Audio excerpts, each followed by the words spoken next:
The future of sports gambling in America is about to change in a big way. I just think that this is something that's been going on for quite a long time. Seldom has a radical, transformative change felt so normal and routine. Obviously, there are negative elements to it that we all have to be careful of, which is why the sports leagues were against it until recently. I mean, I think back as 2012, they sued against, legalizing gambling throughout states because obviously sports leagues were very, very concerned about it. Is there any appeal possible? I mean, it's the Supreme Court. Any window? Is this a done, settled issue on this law right now? Done deal, Bob, at this point. And I would say at this point because I think you'll see the leagues now knowing that they have to deal with individual states on each one of these on sports betting laws. Obviously, for 100 years, gambling has been an original sin in baseball since the Black Sox scandal.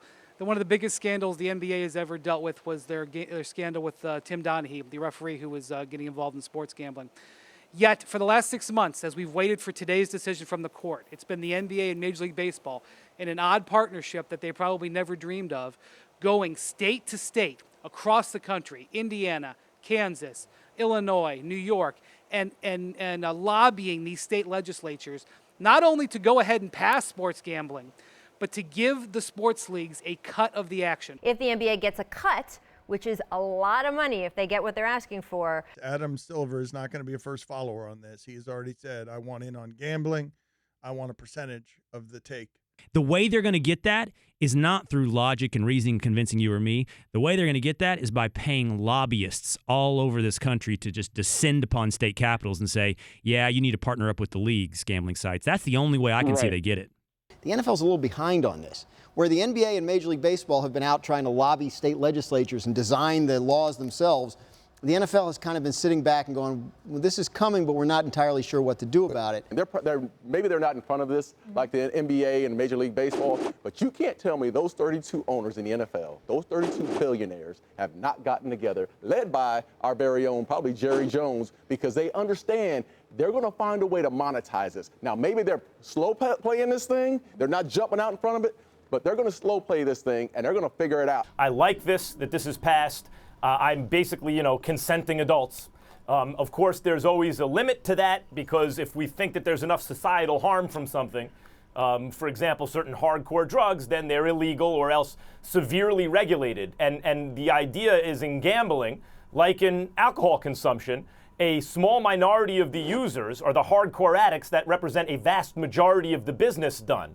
But that argument has failed for alcohol, it's failing for cannabis, and it has now, it looks like, failed for gambling. Of all the 20-plus states that have at least introduced sports betting or looked at it, they have touched on online sports betting and mobile sports betting. So they are planning to offer that eventually. How it is set up, whether it's a mobile product where you can only bet with inside the state borders, that's how Nevada's worked at this time. I think that's still to be determined. But they are looking towards, online sports betting. I'm very excited, and it's not because I'm a degenerate who wants to gamble on sports all the time. I happen to work in an industry that's going to profit immensely from this decision. Yep.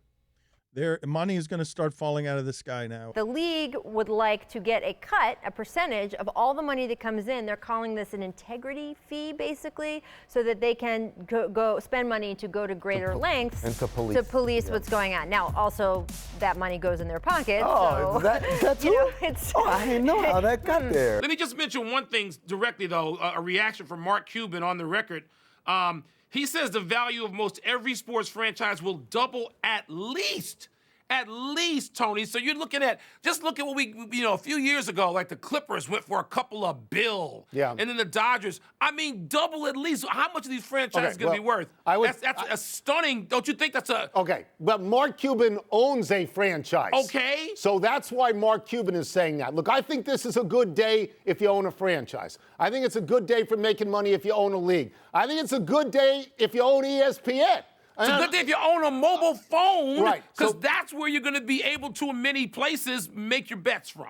How are the rich owners, friends of owners, going to impact local government to make sure these states that haven't already decided we wanted to do this become more involved with to doing what they want to do by being influenced by extra money. But how is that makes me different than nervous. any day, everyday life, basically? There's Thank you, people George. lobbying, governors and congressmen. I understand it, which so is why on I and so said I forth don't like every day. another route. I think this is very good for football. I think it's very good for baseball, which are slower. I don't know how good it is for basketball because I don't know if you're going to be able to place a bet on the next shot. You know what I mean? I don't know how that's going to Tony, work. they'll figure it out. You know they will.